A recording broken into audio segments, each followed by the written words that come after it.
In the early hours of a new year, when the world was still basking in the afterglow of midnight celebrations, a chilling mystery began to unravel along the banks of Bolivia's Orco, Jahwira River. The air was crisp, carrying whispers of the night's festivities, yet beneath its surface lay a grim secret.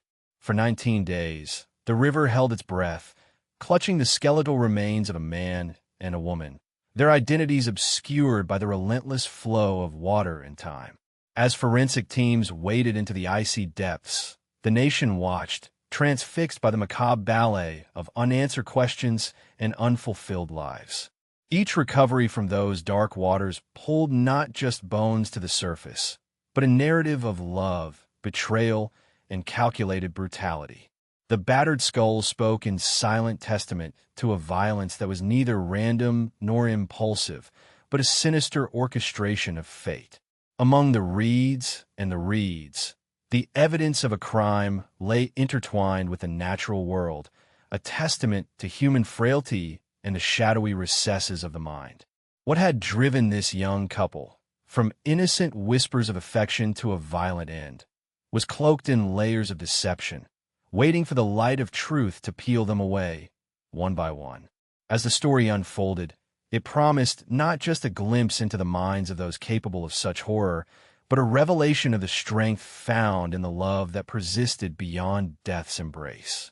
The sun had barely risen over the lush Bolivian landscape when the police and rescue teams descended upon the banks of the Orco, Jahwira River.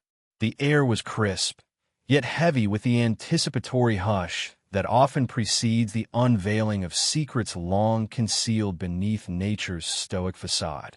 January 19th, 2018, was not just another day.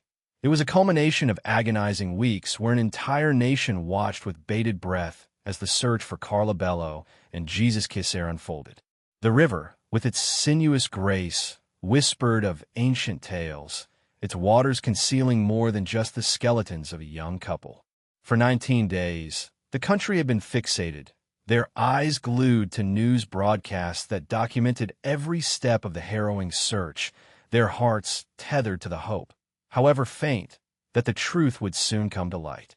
The forensic team moved with a solemn precision, their movements choreographed in a dance of both hope and dread.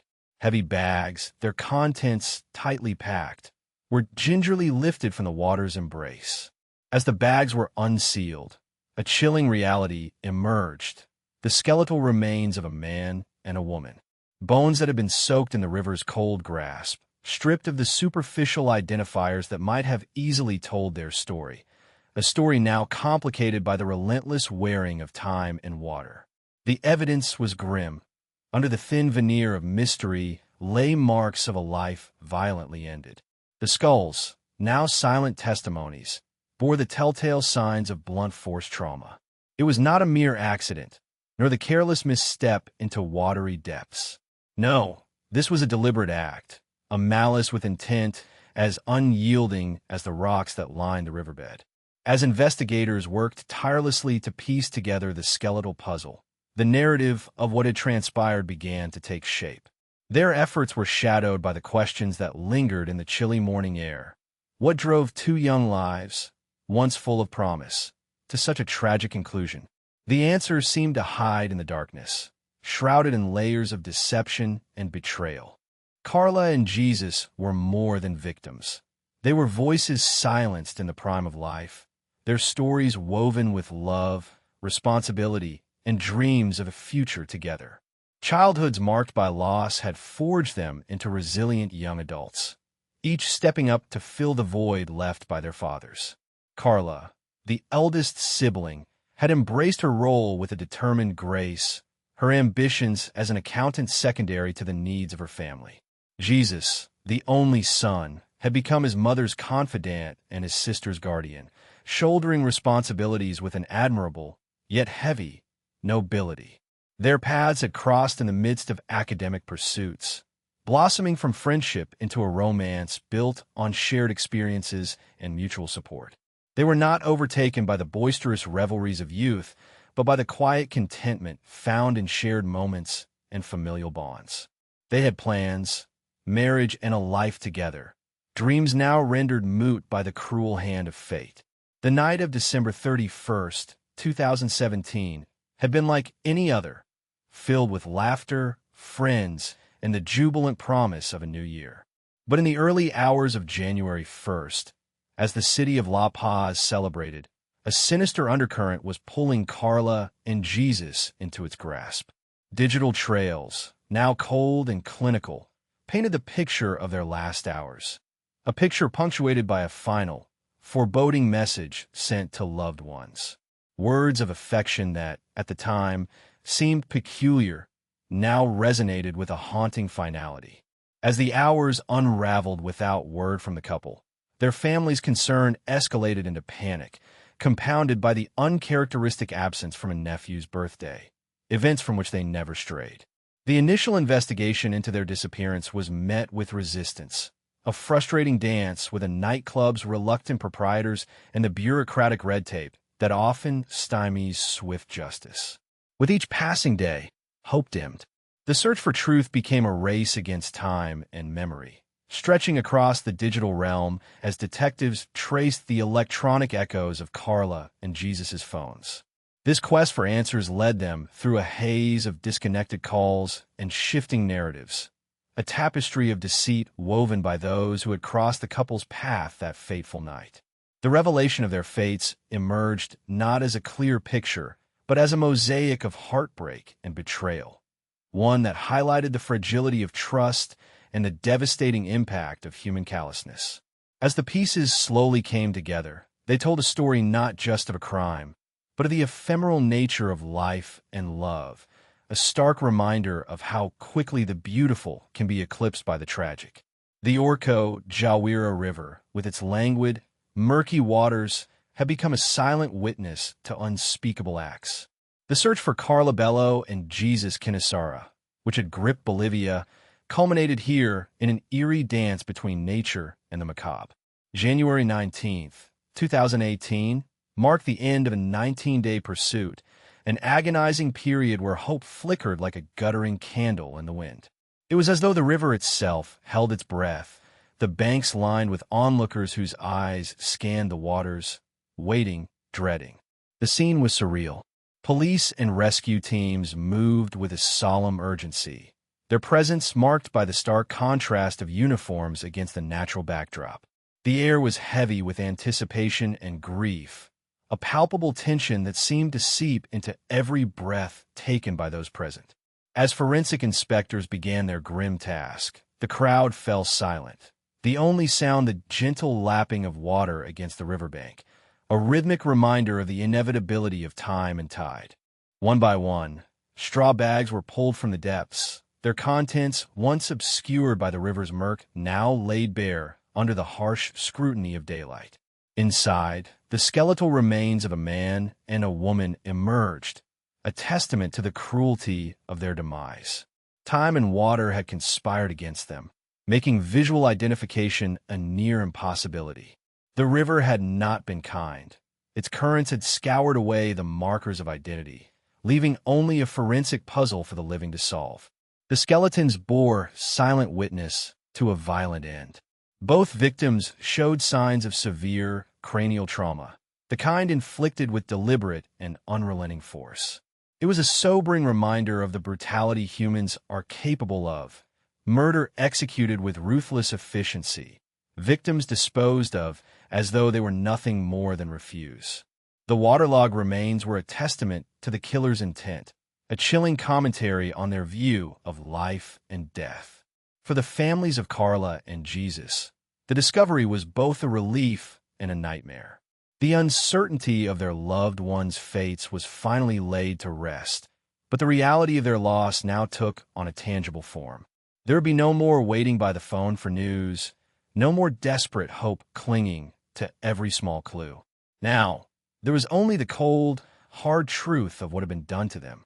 As the investigation unfolded, the narrative that emerged was one of stark contrasts. Carla and Jesus had been inseparable in life, their paths intertwined from an early age by shared tragedy and mutual resilience.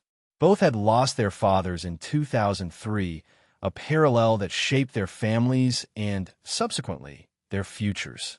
Together, they had navigated life's challenges, supporting their respective families with a quiet strength that belied their years. In the heart of Bolivia's capital, La Paz, their story had been one of hope, a testament to love's ability to flourish amidst adversity. As they planned their future, they envisioned a world filled with familial warmth and shared dreams. But the events of January 1st, 2018, had turned those dreams into a nightmare. The nightclub, once a site of celebration, became a focal point of suspicion and intrigue. The reluctance of its proprietors to cooperate only added layers of frustration to an already complex investigation. The refusal to release security footage without a court order seemed a deliberate obstruction, a thorn in the side of justice that only fueled the family's desperation. The digital trail, however, proved more illuminating. It was through this technological breadcrumb trail that detectives pieced together the final movements of Carla and Jesus. Their phones, though now traded like commodities in the black market, held the echoes of their last moments, frozen in time, waiting to reveal their secrets. The journey from the nightclub to the river was one marked by betrayal and deception, a journey that had ultimately cost 2 young lives. Yet, amidst the darkness of this tale, there remained a glimmer of humanity, a testament to the enduring nature of love. The symbolic wedding held by Carla and Jesus' families was an act of reclamation, a refusal to let violence dictate the narrative. In death, as in life, they were united, an inseparable pair whose love defied even the finality of death. This solemn act of defiance served as a counterbalance to the tragedy, reminding all who heard their story that love, once kindled, never truly dies. The search had been relentless, stretching across 19 days, as Bolivia watched, transfixed by the unfolding drama. The Orco Jahwira River had been the final resting place for so many secrets, its murky depths holding the answers that forensic teams were desperate to uncover. The police, accompanied by rescue teams from La Paz, had scoured the banks and dredged the waters with a grim determination, driven by the hope of finding Carla and Jesus, or at least what remained of them. It was a cold morning, the kind that seeped into the bones and made the work of the recovery teams even more arduous. The air was thick with the metallic scent of wet earth, and the river flowed sluggishly, its surface reflecting the leaden sky above. The team, wearing grim expressions and gloves, worked with a solemnity that matched the somber mood of the nation. The helpers moved with careful precision, pulling straw bags from the water. Each bag was a mystery, its contents hidden and tightly packed, yet the form inside was unmistakably human. The cold water, combined with the sealed containers, had created an environment that accelerated decomposition, turning the bodies within into a puzzle of flesh and bone, almost beyond recognition. It was a horrifying sight, the bones of a man and a woman, their identities known only to the memories locked within their skeletal remains. Visual identification was impossible, and the water had washed away the physical markers that might have told their story. The forensic experts, undeterred, took to the task with determination, examining the remains with the meticulous care of archaeologists uncovering a long-lost civilization. The bones spoke of violence, a blunt force trauma to the skulls that suggested a brutal, deliberate act. The damage was not the result of an accident or a fall, it was murder. The bags, filled with the macabre cargo, were handled with the reverence normally reserved for the sacred. The discovery was a breakthrough, albeit a tragic one. As the evidence was laid out, the grim truth became undeniable. Carla and Jesus had not just vanished. They had been obliterated, cast into the river like unwanted refuse, their lives reduced to mere debris. The narrative of violence was stark and unforgiving. These were not merely the victims of a random crime. Their killings bore the unmistakable mark of premeditation. As the investigation unfurled, the timeline began to take shape. The last few hours of Carla and Jesus' lives were pieced together from fragments of digital clues and the testimony of those who had last seen them. The night of December 31st had been filled with celebration, the echoes of laughter and music dancing through the night air as the new year approached. Carla and Jesus, unwitting of their fate, had celebrated with friends, their spirits bright and hopeful for the future they dreamed of. But as the hour grew late, the crowd thinned, and the couple found themselves in the company of strangers. Israel Layan and his siblings, Elliot and Mika, along with their partners Renzo and Stephanie. The group had left the club together, the night still young in their eyes, despite the dawn creeping over the horizon. They had piled into a taxi, the car filled with the warmth of bodies and the lingering scent of alcohol. Jesus, buoyed by the revelry, had suggested they continue the festivities. Israel had been quick to offer his home as a venue for an impromptu after-party, a decision that would eventually seal the couple's fate. Once at Israel's home, the veneer of camaraderie began to crack under the strain of exhaustion and intoxication. Carla, her energy spent, succumbed to sleep as soon as they arrived, retreating to the solace of slumber. But the night, and the horrors it held, was far from over. The tension among the remaining revelers simmered, a volatile mix of alcohol and adrenaline that would soon ignite into violence. It began innocuously enough, a minor disagreement over something as trivial as the pouring of drinks. When the alcohol-fueled haze, tempers flared and accusations flew. Jesus, ever the peacemaker, sought to defuse the situation. His attempts at calmness met with growing hostility. When he reached for his phone, only to find it missing, the mood darkened. His demand for its return was met with aggression, a shove that snowballed into a full-blown assault. The violence erupted suddenly, a chaotic blur of fists and fury.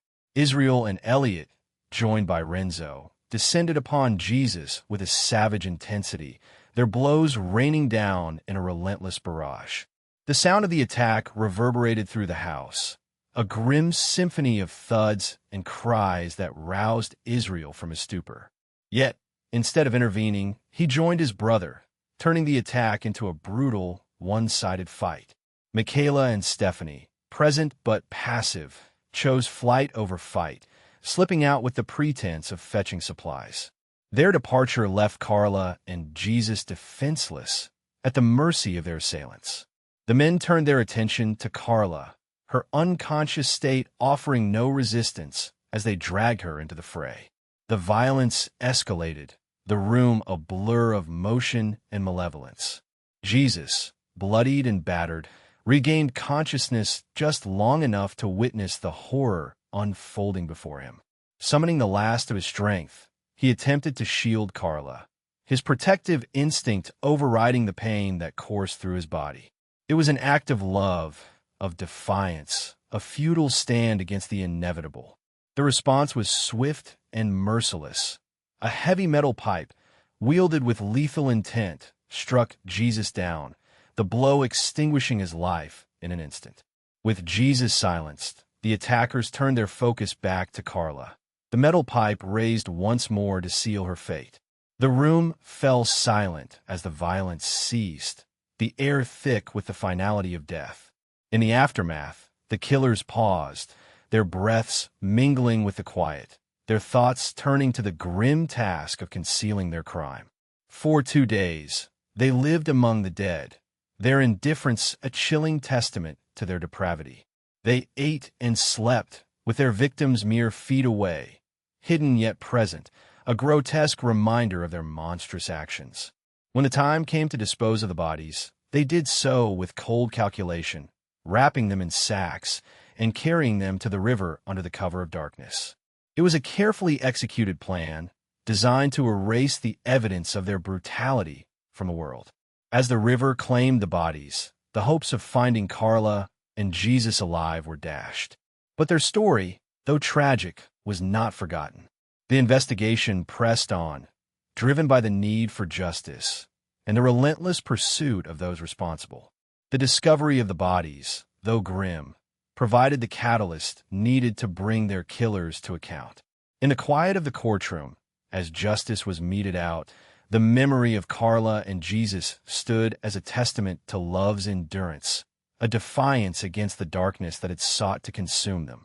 The symbolic wedding held by their families was more than a tribute. It was a reclamation of their narrative, a reminder that even in death, love's light persists, undimmed by the shadows of violence and loss. The silvery moon hung low in the obsidian sky, casting an ethereal glow over the Orco Jahwira River, where the current whispered secrets it had been sworn to keep. The river, an ancient sentinel, had long held a reputation for drowning the confessions of those who dared disturb its depths. Its waters flowed with a somber grace, as if mourning the lives it had quietly claimed. On this particular night, it mirrored the anguish of Carla and Jesus, their silhouettes lost to its embrace, their voices silenced by the relentless churn of fate. The forest surrounding the river was a cathedral of shadows, where the wind wove intricate patterns through the canopy, and the moonlight dared not tread too deep. It was a realm of half-heard echoes, where the rustle of leaves carried the weight of centuries-old tales, and the crack of a branch could be mistaken for the whisper of a ghost.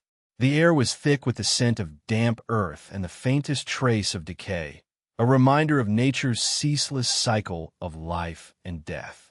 In this haunted landscape, the river had become a theater of the macabre, its waters a stage for unseen tragedies. The bodies, wrapped in their shrouds of jute, had been conscripted into a silent ballet with the current, their final dance set to the rhythm of the water's lament. As they sank into the murky depths, they left behind a trail of questions, echoes of a story unfinished and yet inextricably linked to the souls who had dared to love amidst a world fraught with darkness. The investigators, driven by the need to piece together the fractured narrative, found themselves grappling with an enigma wrapped in shadows. Their minds were plagued by visions of what could have transpired in those lost hours between the last message sent and the final breath drawn.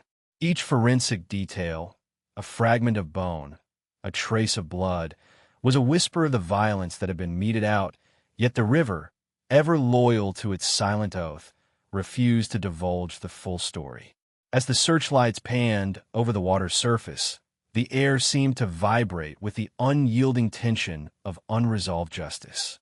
The officers, cloaked in their uniforms like modern-day knights, waded into the water, their movements a ritual of perseverance and hope.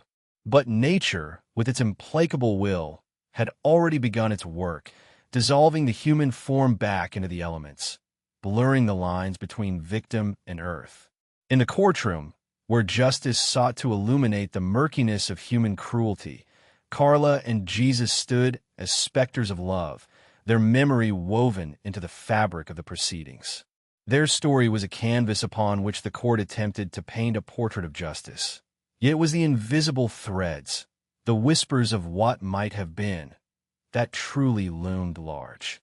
The families, seated in quiet dignity, bore witness not only to the verdict but to the enduring power of love, even as they grieved the palpable absence of those who should have been present.